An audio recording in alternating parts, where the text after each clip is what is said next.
Welcome back everyone. Hope you have a good break and get refreshed. We are now continues our afternoon section. The first speaker that I will introduce is Hazel Shen from Red Hat Taiwan. Hazel will bring us a topic of integrating Ansible, automation, and ChatOps. Hazel Shen currently is the solution architect in Red Hat Taiwan. She has backend development experience several years in Chatbot development, and she has one of the COSCUP speakers in 2019. Also, Hazel is a volunteer of Cloud-Native Taiwan User Group for sharing cloud-native projects and tools. With this experience, Hazel provides various solutions covering automation process design and integration, continuous development practice to customers. May I pass over to you, Hazel? Hi everyone, I'm Hazel from Red Hat Taiwan, and glad to see you at Hong Kong Open Source Conference 2021. I will introduce Ansible briefly, which is a well-known automation tool all over the world, and some scenarios about integration Ansible playbooks with third-party applications like Chatbots. There are tons of topics covered by automated integrations, but today I will just focus on ChatOps. First of all, I am a solution architect in charge of Red Hat application development solutions, and I am interested in SRE domain and cloud-native related projects. You can find me by the following links. I will share ideas or issues I've dealt with on my blog. And of course, the source code, including today's topics, I have already pushed to my GitHub. You can board, raise issues, or send PRs if you want.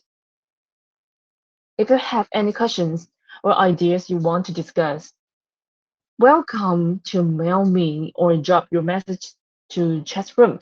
I will answer it later. Okay, what is IT automations? Everyone has his own interpretation of IT automation. The following table shows many tasks that engineers may need to handle with. Just imaging dealing with these tasks manually every day drives me crazy, not to mention we will combine many different tasks in practical, right? So how can we make our jobs efficiently? Well, shell script is still a common approach to automate these tasks, and not every IT team has enough people to consider maintenance and reusage issues. You can see, to be frank, shell script is a fast and convenient way. But if the IT team starts scaling up when a new member joining, this code readability might be an issue. And versus Ansible Playbook, the top to bottom style make Ansible Playbooks clearly deliver what it will done in every task.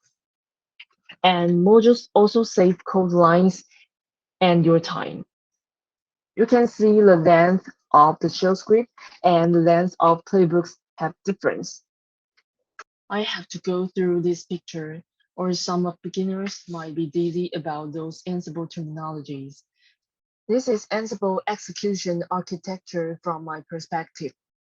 First, there are two roles.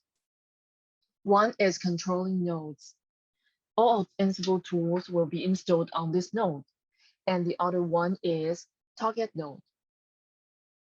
We can separate these components on controlling node in two parts too. Ansible playbooks are composed by Ansible components. The first is inventory list. Inventory list lists all of the target nodes. Second, modules. Modules are like a set of tools and just for one target. Third, connectors. Connectors are like command with a package of modules.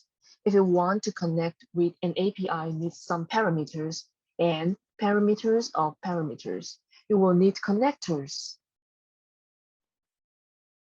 Fourth, plugins. Plugins are kind of like environment variables. If you turn that settings on, if you set this variable as true, and the plugin AWS_EC2, which means the playbooks will work that way. Besides solving issues, as a programmer, we pursue the ultimate simple. I will explain the reason why I wrote this playbook later. It happened when I finished a curl playbook. An idea came to my head suddenly at that time. I know it's very ridiculous. And at that time, a voice told me, why don't you Google something for shortening your playbook? You can see the left one is longer than the right one. And this is, you can see the line underscore notify in the text. In the first text is one of the module. This is AnsibleGalaxy.com, and you can start from the most popular categories like networking, cloud, and database, or you can search the collections by search bar. There is top 10 modules with text, and you can search what you want by search bar, like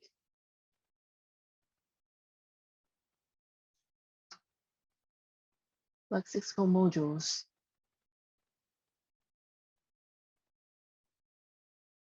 And you can get the collections by copying the command or download by type file.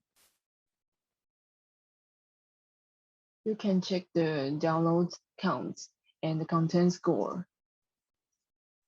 And if you want to upload your own collections, you have to log in by GitHub account.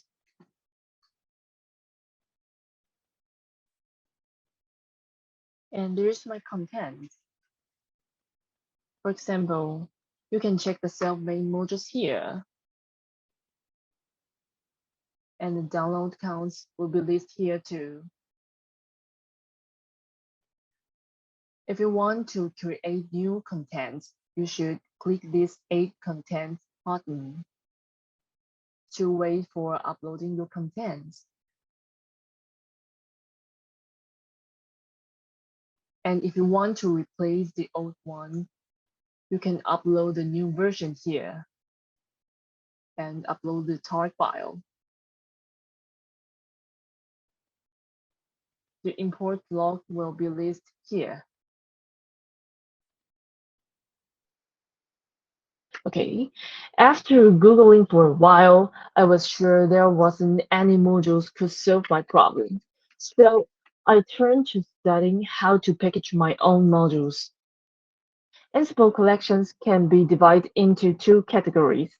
The common one is rows, and the second one is modules. We can use Ansible Galaxy command to initialize the project. Naming problem is the first thing we have to notice. Collections name is composed by two parts, which are namespace and collection. You can see the namespace may be related to organizations or product series, and collection name represents the collection's functionality. You can describe briefly how the list collection works. And you can see the first time I tried to make my own modules is not a good example because I just named the Hazel_Shen. It cannot describe what is the collections organization or what is the product it has or what the product it represents. It is a bad example.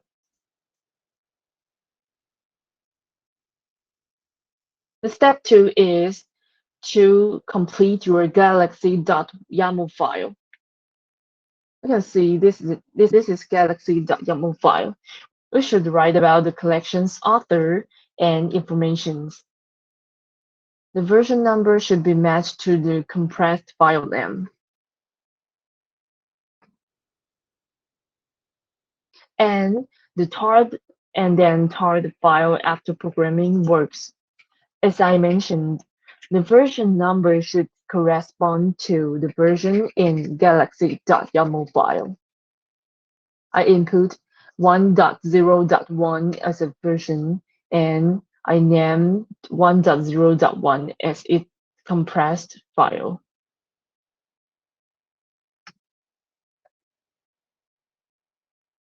Upload the tar file.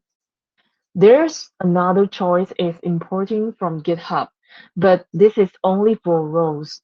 If there's nothing inside the rows folder, the system will reject your uploading request. Okay, it's done. Now we can share the self-made module to the other programmers. But you can still see the error message on the dashboard. It is the version name did not match the metadata name. What is metadata name is the version in galaxy.yaml file. So if you don't notice that, you will get the error. Okay, let's see the first demo.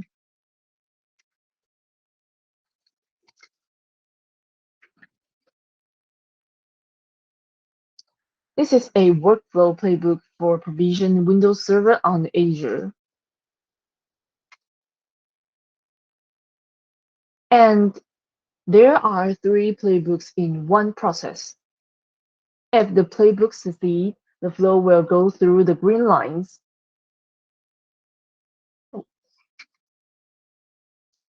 If the playbook succeeds, the flow will go through the green lines, and otherwise it will fall to the red line.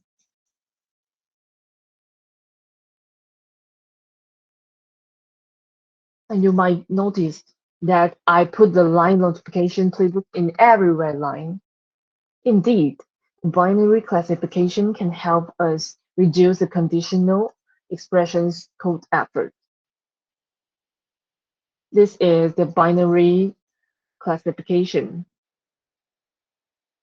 And in common case, we write the expressions in our shell script, and it is difficult to maintain.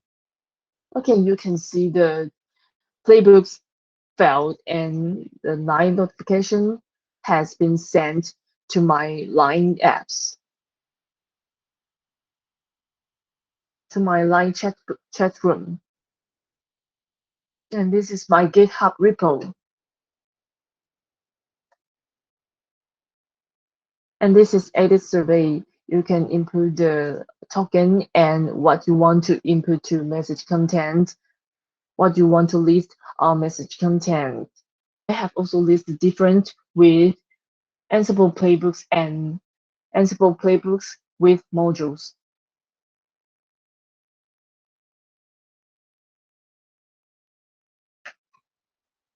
The idea came from? Well, the chat notification is closer to our daily life. Almost everyone has a smartphone installed messaging apps. Well, the chat notification is closer to our daily life. Almost everyone has a smartphone installed messaging apps. In Taiwan, about 90% people use Line for not only personal use, but also official communications. In case we don't take laptop with us, we can still do something with messaging apps. The chatbot and mobile payment are 2 of the chat applications. And another reason I wanted to show this demo case is 2 power failure emergencies this year in Taiwan, which happened on May 13th, and which happened on May 13th, and the second emergency was happened on May 17th.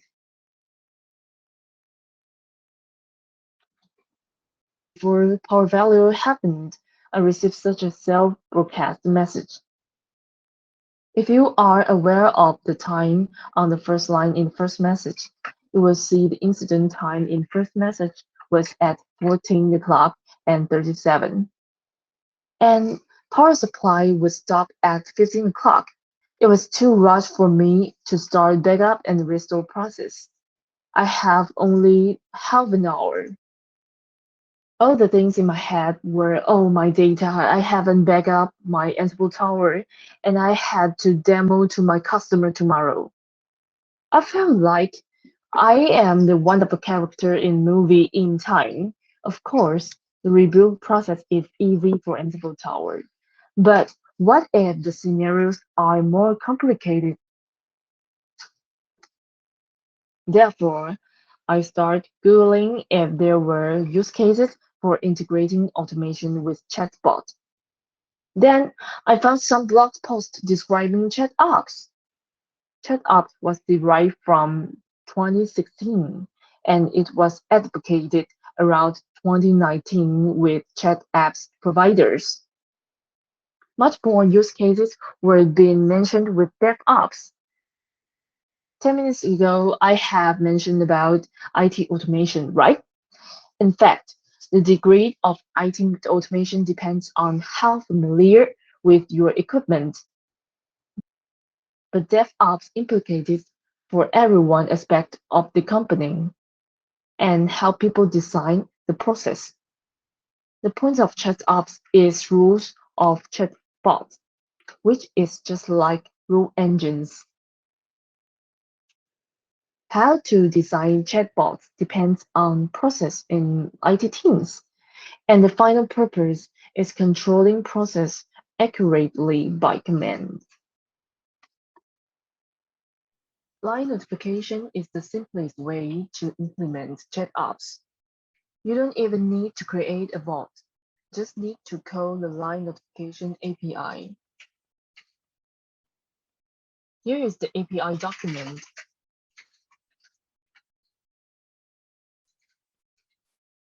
This is the API I've used to post the notification.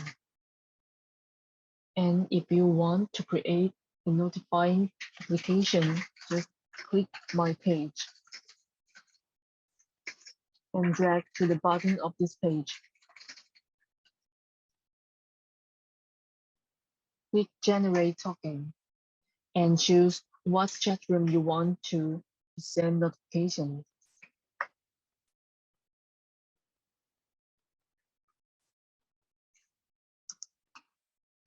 And generate token.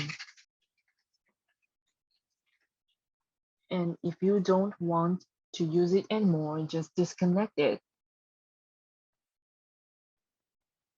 This kind of notification API is convenient, but if you want to build a real ChatOps flow, know the types of chatbot applications may be a better way.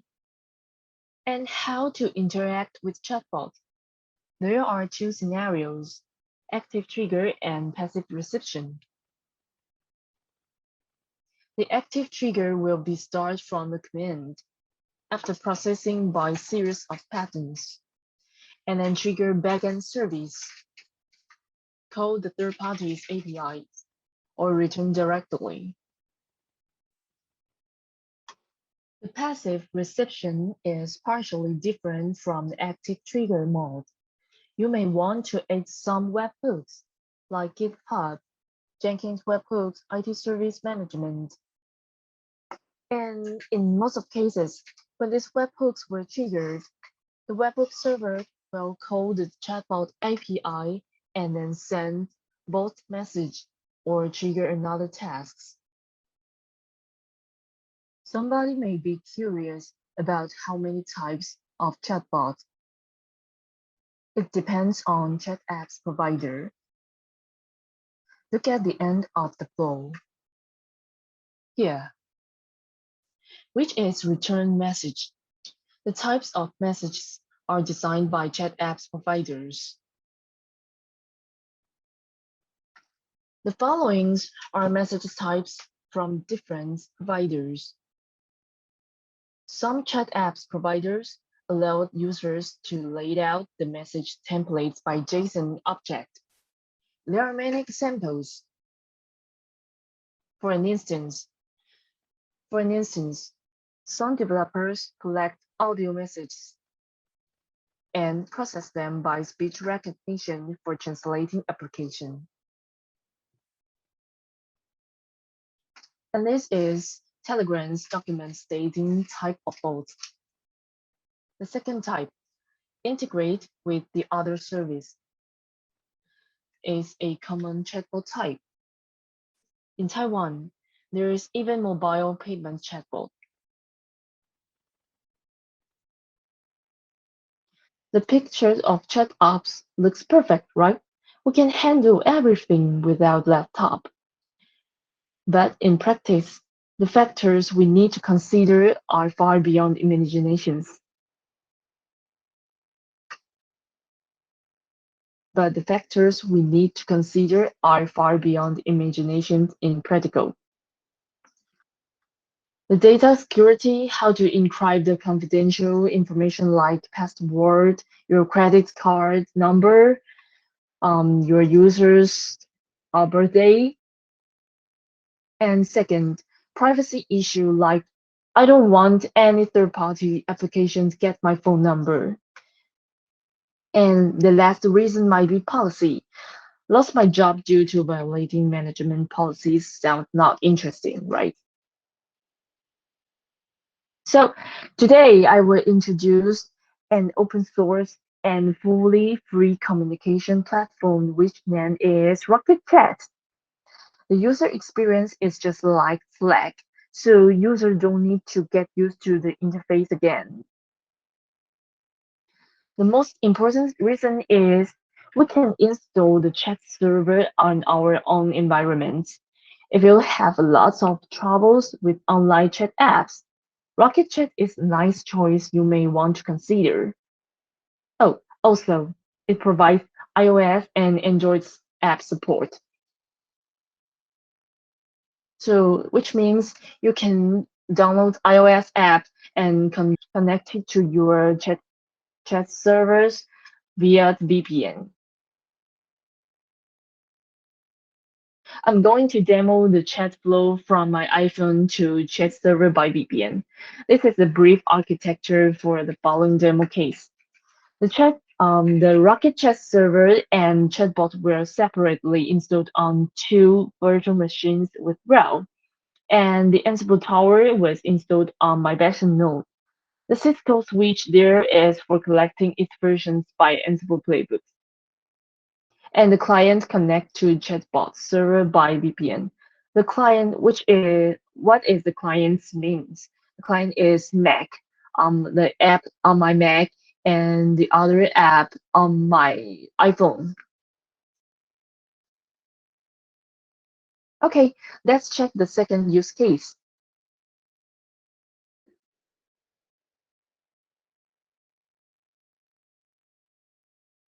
Well, in another case, you can also install the Rocket Chat and the Ansible Tower in containerized way. It depends on you. And after I input the command, the RC version is for getting the Rocket Chat version. And after I input the command Cisco,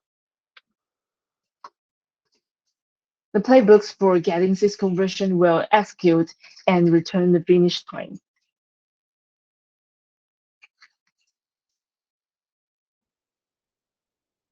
You can directly trigger Ansible playbooks by command. If you just want to do some simple works like execute playbooks, Ansible is enough. But if you want to gather logs, control permissions, or something like resources allocation, you might need Ansible Tower handling these tasks for you. Ansible Tower is a centralized center for managing your Ansible playbooks, and there are well-ready APIs for users to getting information.